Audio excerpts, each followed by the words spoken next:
Hello,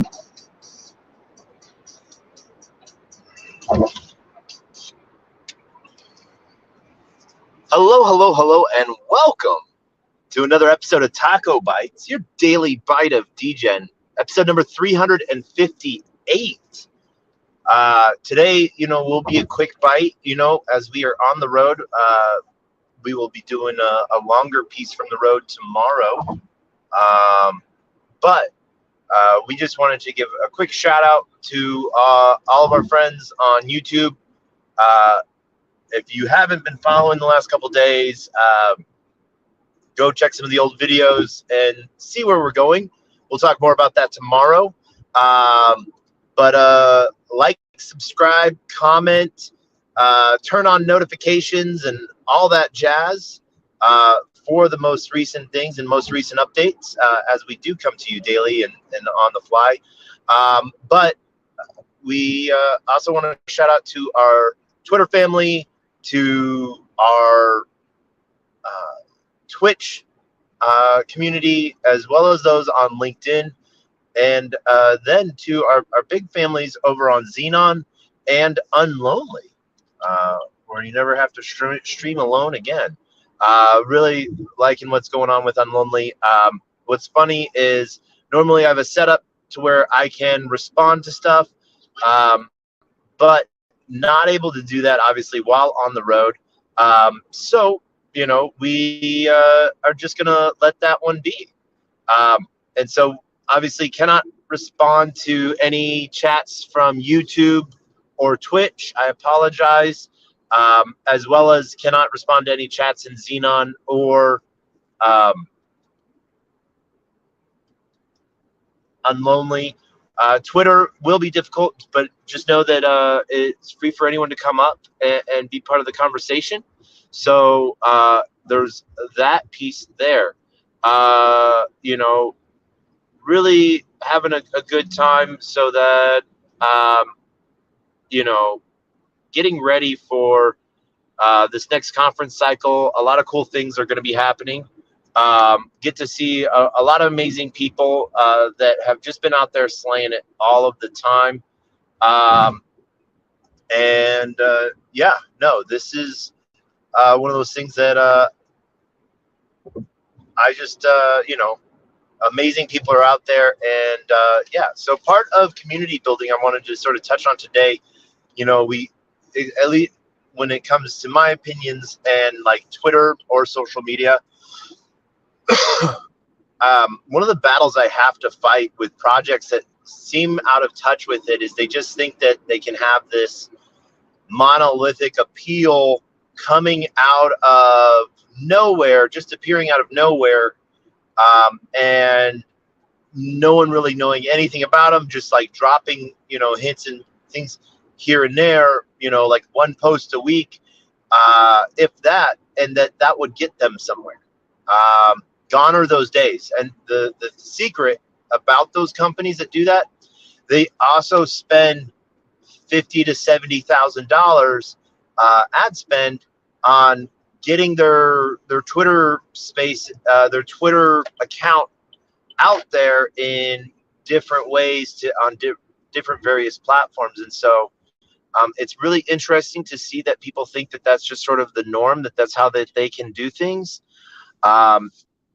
Without that spend, but that's sort of something that's become acceptable, when obviously that's not the meta.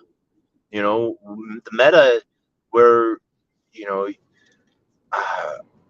I think, the day of, 20,000 people following an account, this is the thing, if we have 20,000 people following an account, but only 1,000 buyers, what's up with the rest? Are they trying to just like listen in, learn about it, be part of, or were they after, something for nothing? So I think we'll start to see a lot of different changes in the next couple months. And so, but there's also the point of, how much information should a founder spend their time talking and explaining everything to everyone, or should they you know, do what they do best, go and build. You know, what a lot of projects will do is they hire someone to talk about what they're doing on a regular basis. And so seeing what is coming out in the world, you know, do you want the founder, if you just have a question about the protocol, you should be able to just accept the answer from anyone, you know. Now, if you want to ask the founder, how's your day, dude? That is a direct question. If it's about the protocol, you know, those that are in the know should be good enough, unless you're just trying to fish like, oh, I gotta talk to this person and that person, you know. And so I just want you to be aware of that, you know, like if you're okay with just knowing the answer, then it should be okay that it comes from anyone. Especially, you know, when grinding happens, you know, when builders get into that mode, yeah, they sort of disappear. Do you want them to break that flow just like you have a flow when you're doing something? So I really want people to think about, you know, giving people a break that are creating stuff, you know. So it really can be monumental to just sort of get out of the way. You know, builders have built some of the coolest stuff that we love without any input from us, without any questions from us. And so what we can do is we can do the best that we can and get that out there for people to be able to benefit from the next thing they build. So I think it's a really interesting piece. I'm tied on it, you know, as everyone wants to sort of know what I have going on. And, you know, outside of consulting, you know, no one will know it was me until after it's done. For the simple fact that, you know,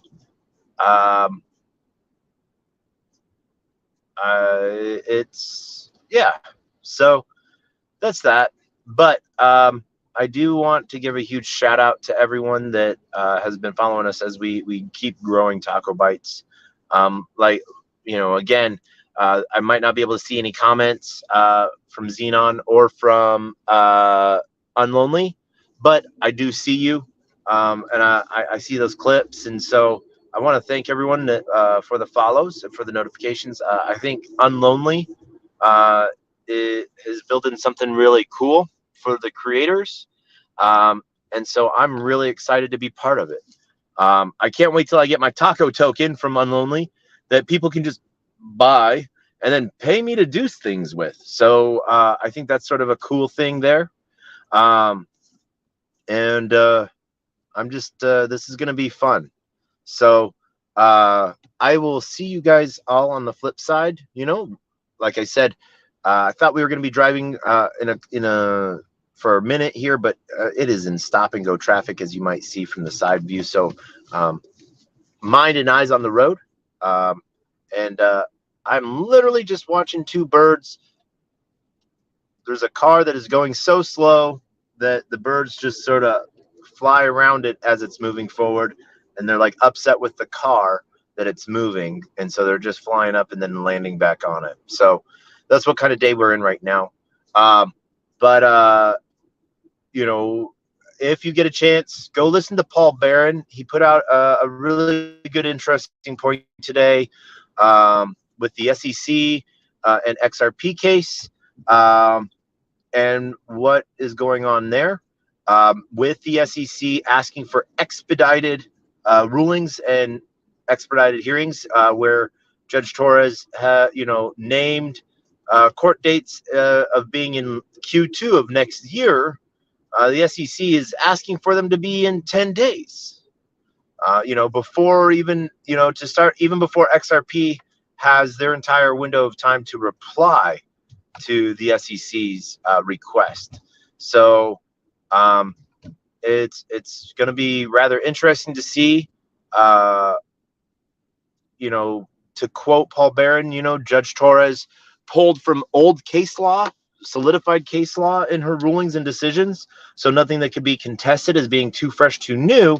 But then the SEC wants her to, they want to somehow get Judge Torres's ruling overruled because it is too new for them and would jeopardize their other cases that they are trying to press against people. And so really interesting to see this play out and how that bit goes along. Please, you know, give John Deaton a follow. He is really stood up for community and, you know, became a very good source of information and relevant information, you know. And so he is a suggestion I that you go follow on Twitter, and I hope that you really enjoy what he has to say. But with that, I do want to thank everyone for tuning in today. We're going to end this show like we end every show with our words of wisdom and the best worst knock-knock joke on the face of the planet. And that is, our words of wisdom are: a closed mouth cannot be fed, and you cannot feed a closed mouth. Meaning, if no one knows you are looking for opportunity, opportunity cannot come a knocking. And if opportunity does come a knocking and no one is there to answer, then it is going to keep on walking. And with that, you know, we are going to end with the greatest knock-knock joke on the face of the planet, and that is, knock, knock. Who's there?